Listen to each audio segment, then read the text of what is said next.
the remainder of the troops, some 7,500, should remain at Piraeus to await further orders.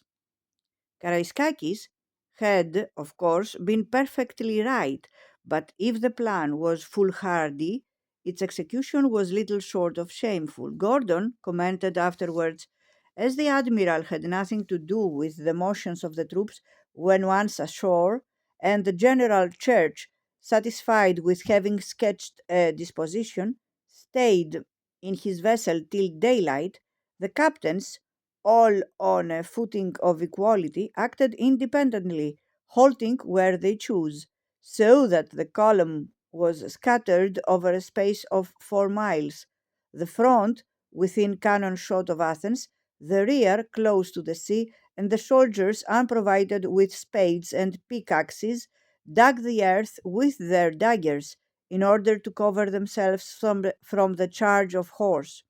Recede attacked at dawn with all too foreseeable results. The Greeks lost 1,500 men, more than on any single day since the beginning of the war.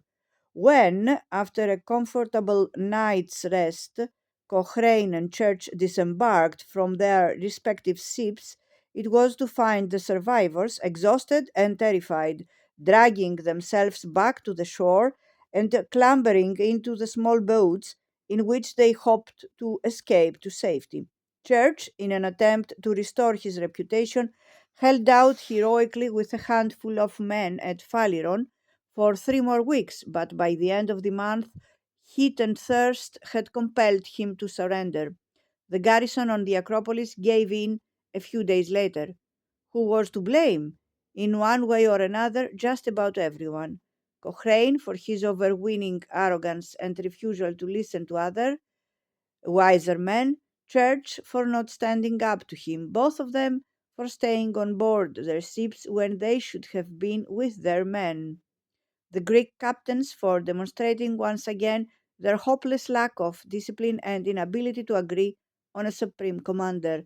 Their failure proved a tragedy, and it served them right. Meanwhile, the question of European intervention dragged on as ambassadors shuttled between London, Paris, and St. Petersburg. British interests were in the capable hands of the Foreign Secretary George Canning, who, in April 1827, succeeded Lord Liverpool as Prime Minister.